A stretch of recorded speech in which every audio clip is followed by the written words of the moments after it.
Alrighty. Hey guys. Long time no see, at least not on the face cam. I know I mentioned in a video before that I had shaved my head, so here it is. uh, yeah, shaved it a little while ago, and then did a retrim the other night because I didn't realize how long it had been growing, so sorry if that's a big shocker. I know I've had increasingly long hair in the last 6 months I've been doing this, or however. So, welcome back. I have not been talking about hauls and things and putting myself in front of the camera because I wanted to do a little bit more focus on book art when I was talking about some of the things that I was reviewing, because sometimes I felt like it wasn't as helpful to just hold up the book or have me show something like that, or talk about an artist without showing sort of a panels, pages, proofs of what I was trying to communicate, and hopefully giving you guys a better idea of what the books look like. However, the reality of the current situation is my recording abilities and editing abilities are pretty limited, just because I started YouTube without really investing any money in anything new, just kind of using what I had. So, using my laptop, Windows laptop, and whatever kind of open source free editing software I can get, as well as my iPhone, and then just a pair of little headphones and stuff. It doesn't really make shooting sort of B-roll and cutting stuff together like that easy for me. I don't feel like it's worth the extra time.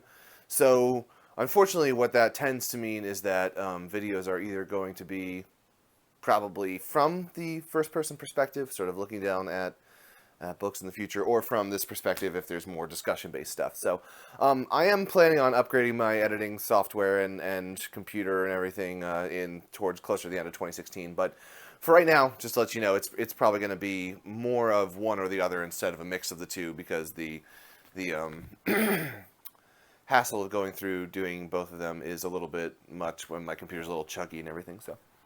But that's the part of the reason I didn't put out a video last week, is because I was trying to edit together this larger, like 30-minute one that I have that is sort of my recommended introductory comics to anybody who's new to comics, and I'm trying to shoot B-roll for that. So I'm not sure if I'm going to release it like that or with the extra footage, whatever. My point being that I'm back now, and I am ready to do some stuff, so I figured we would jump into a haul video of sorts. I know I did a collection update like a month or two ago, and that was the 6-month collection update from my original collection tour. And at the time, I was thinking that maybe I would not do haul videos. Instead, I would just do 6-month collection updates. But I found that I was getting some questions in the comments about what things I had been picking up, or if we were going to get new haul videos or whatever. And I thought, upon thinking about it a little more, I realized that a 6-month break between talking about books I've received is quite a bit, and that might make the collection tours like really long and labor intensive, and not as interesting because I couldn't talk about the things in as much detail. So basically what I've decided to do is, whenever I deem it necessary, not once a month or no set schedule, I'm going to do just like a recent pickups video. And this is not necessarily a complete haul. It's not a complete haul at all. It's just things that I find of particular interest in my recent purchases, acquisitions, trades, all that kind of stuff. So let's jump right in and find out what I've been collecting recently and what stuff I think is interesting, the most interesting from what I've added to my shelves in the last couple months. We're going to start today with the more standard, I guess, or stock kind of Marvel things, and then move on to some less well-known stuff. This is Secret Wars, the Jonathan Hickman event from 2015, and it was written by Hickman with art from Esad Ribic. It's a little bit confusing. This collects Secret Wars 1 through 9, but in the fine print of the interior of the book, it only says 1 through 8, but basically I think it was because 8 was split up into 2 sections, whatever.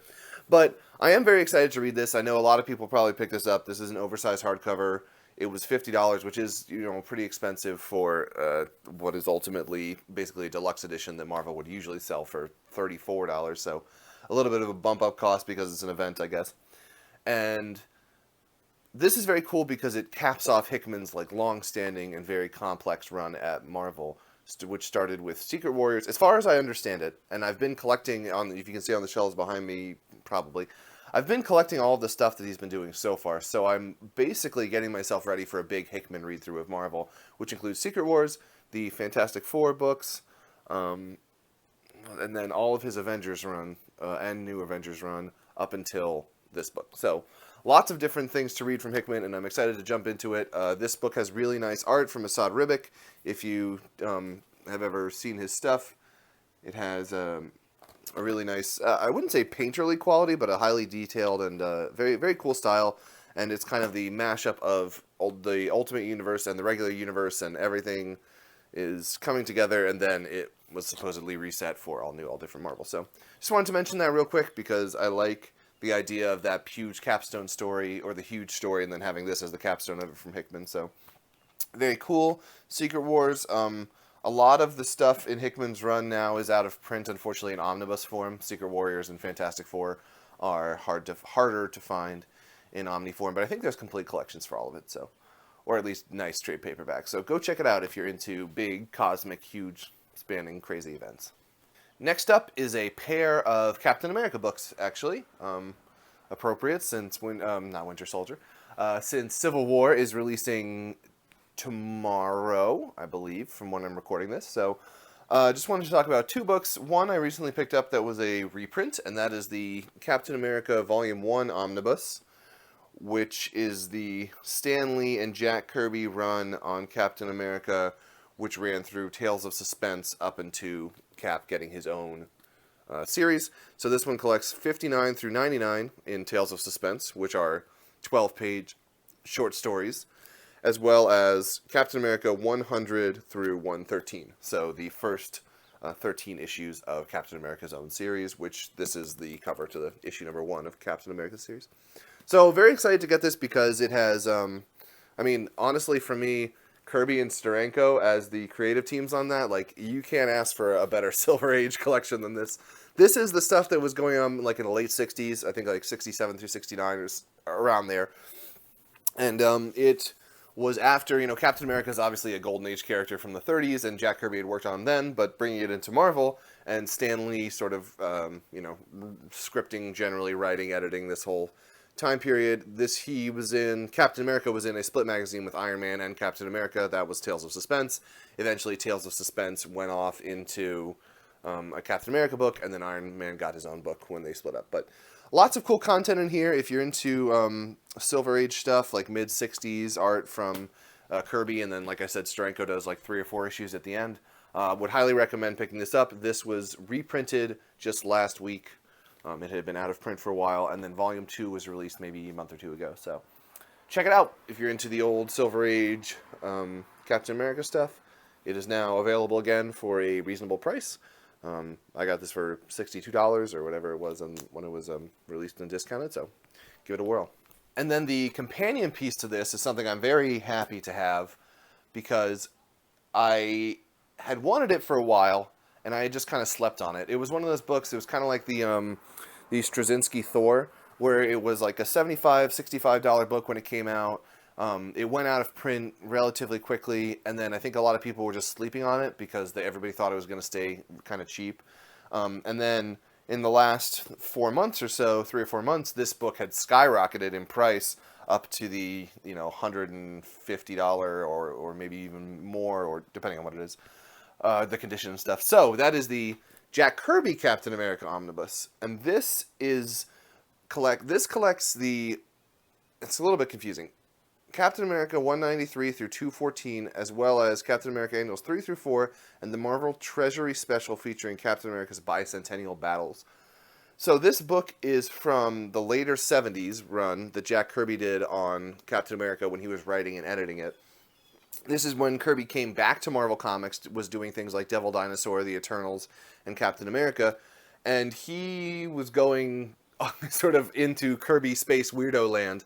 Like, a lot of this stuff is much more fantastical. It's much closer to like a Fourth World or like the New Gods, Fourth World, and like I said, the Eternals and Devil Dinosaur. So late 70s Kirby, much more unhinged and into like science fiction and crazy weirdness and stuff. So I was happy to pick this up. I got it for a really nice deal off of a trade group online, which I was very pleased about. And like I said, it collects a good chunk of Kirby content. I love Jack Kirby, and this book was just coming up in price, and I really wanted to get it before it turned into like an Eternal style thing where it became extremely expensive, because Kirby Omni tend to become expensive when they go out of print. So Captain America, the Kirby Omnibus, sort of colloquially known as the Mad Bomb Omnibus, because that's the story that runs through most of it, but happy to have this in my collection. And if you are interested in Jack Kirby stuff, I would recommend finding this. You could still probably get it for low hundreds, and it might go up even more than that, because I don't know that this will ever get reprinted, because it's kind of a weird section of material, but very cool pickup. And now we start to get into the slightly less normal stuff from DC, or outside of DC and Marvel. And I wanted to mention this one that I received just yesterday or the day before, because I have not read it yet, but it looks very interesting to me. This is the deluxe edition of the Airboy comic that Image put out in the last couple of years, written by James Robinson and illustrated by Greg Hinkle. Now, it looks very weird and very adult. Just flipping through it, there's a lot of swinging dongs, for lack of a better description. And it's basically like a super crazy adult drug sex-fueled romp adventure that stars the actual creative team of this book. So it's like these two creators sitting down trying to figure out how they're going to write this book. And in their depravity and crazy state, they meet the character of the book, Airboy, and he kind of like takes them on this adventure. And, you know, it looks interesting to me. Just from flipping through it, it looks pretty raunchy. Like I said, definitely mature readers. So if you're interested in that kind of like meta fourth wall artist being inserted into the work kind of thing, which I know some people are and some people aren't, this might be a cool one to pick up. It's a nice quality for a little deluxe edition from Image, $25, so you could get it probably for around 15 or under online right now. So yeah, if you're interested in any of this kind of stuff, that weird, crazy celebration of characters mixing with creators and all that jazz, check it out. Here's one that I got not too long ago. I don't remember if this was in my collection video update or not, but this is the Frank Frazetta Vanguard Productions White Indian slipcase. I really like Frazetta a lot. Oh, it's just the same cover inside. I was thinking it might be different. I really like Frank Frazetta. Unfortunately, for me, as somebody who enjoys sequential art a little more than just pin-up art, there aren't too many books where Frazetta did full sequential art in.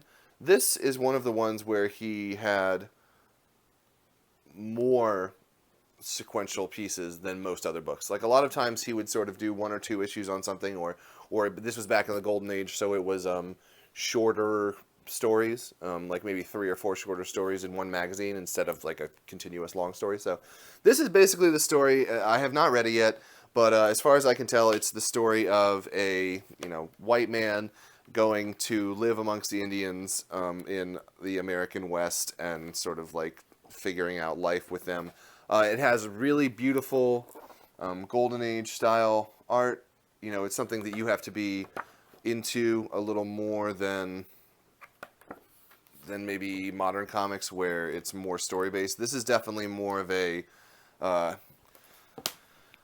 it almost feels like a newspaper strip style. Like it has that kind of style of newspaper strips from the 30s and the 40s. So just wanted to mention it because I thought it was kind of cool. Vanguard Productions is a little bit of a weird company. I can't really figure them out. Their website feels like it's from 1993. It's very poorly constructed, and it's very unclear as to what is actually in print or what is being printed, or if you can even buy any of it at all, or I have no idea what's going on with them. But they do have a couple slipcases like this. You could get White Indian in a softcover, in a hardcover, and then in a hardcover slipcase. So there's different levels of collectorliness to each of the products that they put out. So even though the production quality is nice on these books and the content is pretty cool, good luck finding out what's actually in print and if you can buy it or what's coming out. I don't really know. It's hard for me to explain Vanguard Productions. I'm not even sure what they own or don't own, or if they're just reprinting public domain material. It's a little confusing to me. But if you're into that time period of stuff, they have some Wally Wood, Steve Ditko. They have Frazetta, obviously, Roy Crinkle, I think. Lots of different stuff. So check out Vanguard Productions if you don't mind wading through a little bit of the mire to get to the content. Next up is a cool one that I sort of stumbled upon. I've been reading Wally Wood's Wits End magazine, and I just got through. I'm just a couple issues in. It's only, I think, 16 issues total, or no, maybe that's Zap Comics. I'm thinking, I don't know. It's not a lot of issues, but in reading that, I found this story by this guy named Gray Morrows, and it was called Orion. And so I looked into it a little more, and it turns out that in the Wits End magazine, there was a black and white Orion story, or a couple of them, and eventually it was actually published in Heavy Metal magazine by Humanoids, and then was collected in this oversized softcover by Hermes Press. This is the first time it's been collected all together. Like I said, it ran through Heavy Metal magazine in like the late 70s, and it's sort of, as you can probably tell from the front cover, it's kind of like an Errol Flynn style swashbuckling pirate adventure in space. And so this is the book that they put out. This is the Orion and the Edge of Chaos. It collects the full Orion story from Heavy Metal magazine. It does not collect the black and white Orions from Wits End. It collects the colored Heavy Metal Orions, as well as the three comic book story arc Edge of Chaos, which is a sort of science fiction version of Greek mythology, and it's kind of a companion piece to this. This is a very cool book. I like it quite a bit from what I've read and flipped through. It has the sort of late 70s, almost like European style sensibilities to it, like a little bit of erotica and kind of high fantasy stuff. The art is really awesome. The problem with this edition is that the scans are inconsistent. Some of the material earlier in the book is scanned from the Heavy Metal magazine issues and then digitally like kind of fixed up. So like you can see in this, it's hard to show on the camera, but it doesn't look bad. It just looks a little smudgy and kind of weird as compared to some of the stuff a little bit later that you get to where it is scanned from the original art. And the stuff that's scanned from the original art, if you can see here, is much cleaner.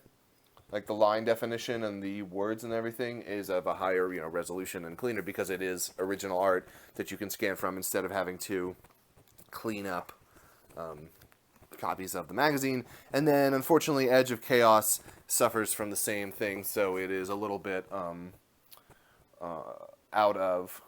It almost looks like it's out of focus, like a little just smeary. I don't think that makes this version undesirable. I think it's not as great as it could be, perhaps. But considering that the only other way to get it is to track down the Heavy Metal magazines from back in the day, I would highly recommend checking this out. It is a bit expensive. It's $40 for a soft cover, and it is oversized. But you could probably find it like used or so for under $20 on Amazon. And if you're into that kind of like John Carter, Warlord of Mars, or sort of like swashbuckling, like I was saying, Errol Flynn stuff, it's very cool. Very, very nice. I personally like the style a lot. Kind of reminds me of the like Al Williamson, Wally Wood, like late EC comics into like Wits End stuff. So it really does it for me. Might do it for you, might not do it for you. But I just wanted to mention it because I don't think I've ever heard anybody talk about this before that I can remember, and I think it deserves a little more attention. So Hermes Press, Gray Morrow's Orion, and Edge of Chaos. Very cool. Old school style sword and sorcery, or I guess it's called Sword and Planet, I believe is the term for like sword and sorcery in space. So Sword and Planet stuff, very neat. Check it out if you're interested. Next up is another very old one. This is Prince Valiant, Volume 2, 1939 to 1940, by the Fantagraphics hardcovers by Hal Foster. This is the first one that I have purchased, and it is the Volume 2 version.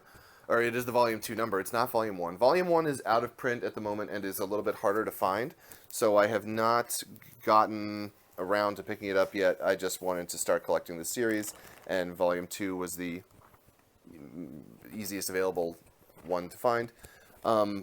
This reprints the Sunday stories of Hal Foster's Prince Valiant in really, really nice quality, oversized, newspaper size style color prints.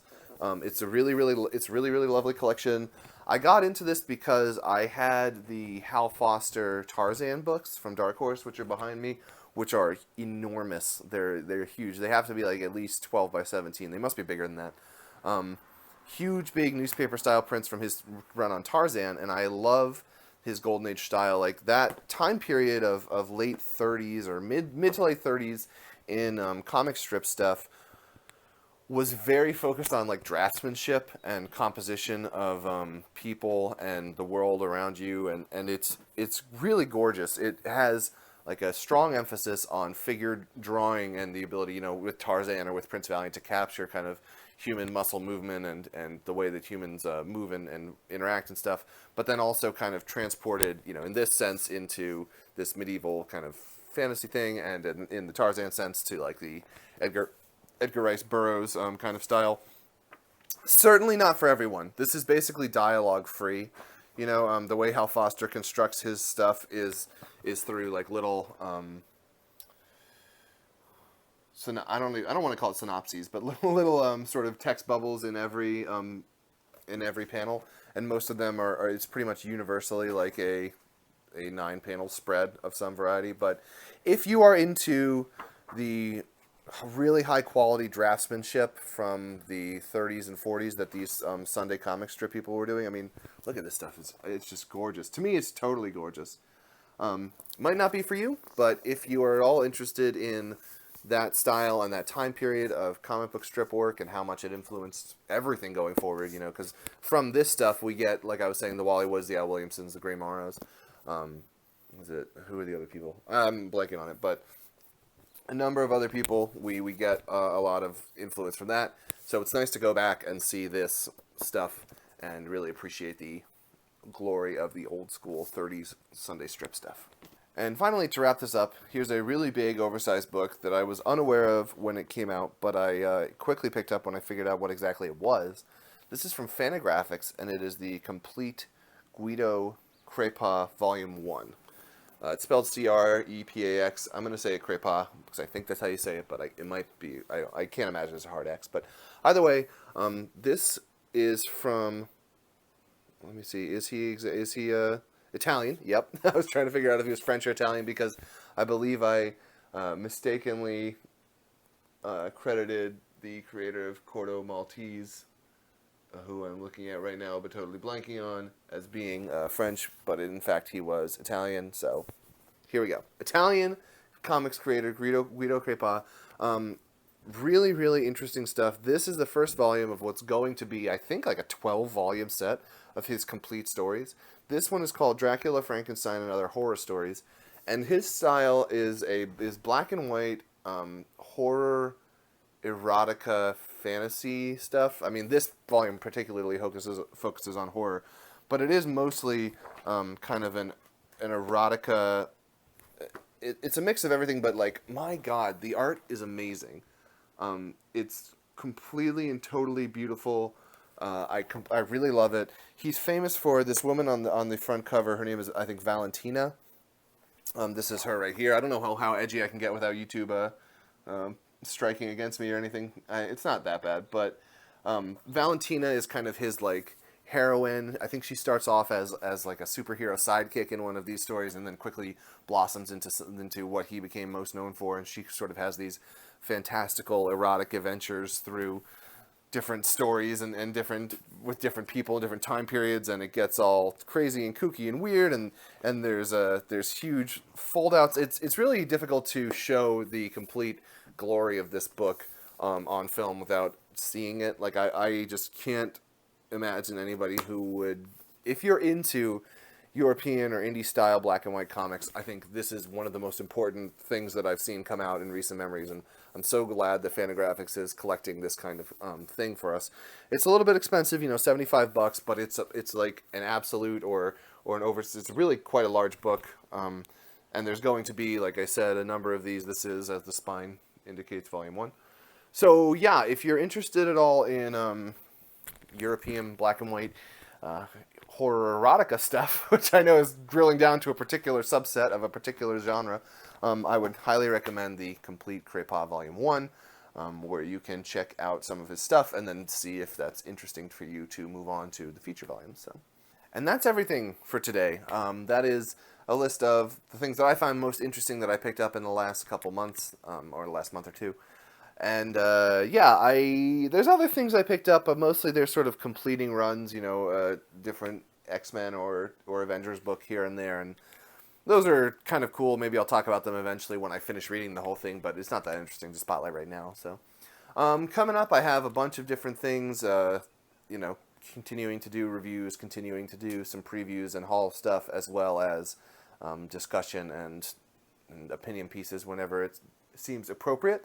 I'm still trucking along with the Get a Cat, Get a Horse podcast, which you can check out at SoundCloud or iTunes, and we do weekly episodes. The upcoming one is going to be on Captain America, which is releasing, like I said, this week. So I'd love to hear if you guys have been picking up any interesting books, if you got any of the stuff that I picked up, or if there was anything else that came out that sort of flew under or over or whatever my radar, and I didn't check out. So please either leave me a comment in Facebook, that's awesome, or Facebook, leave me a comment in YouTube, or you can find me at facebook.com/nerdventures, and you can leave me a comment or a question there. You can find me at thenerdventurer.tumblr.com, and I also just started a Twitter account. So if you want to follow me at thenerdventurer on Twitter, I'll post some stuff there. Hopefully that's kind of interesting. I don't really know.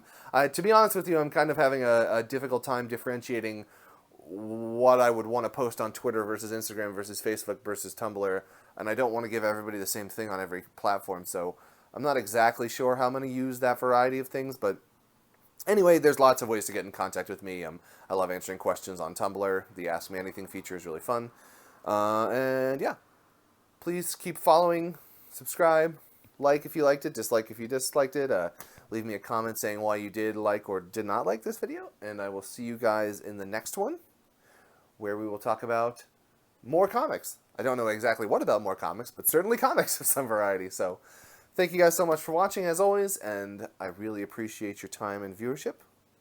See you around.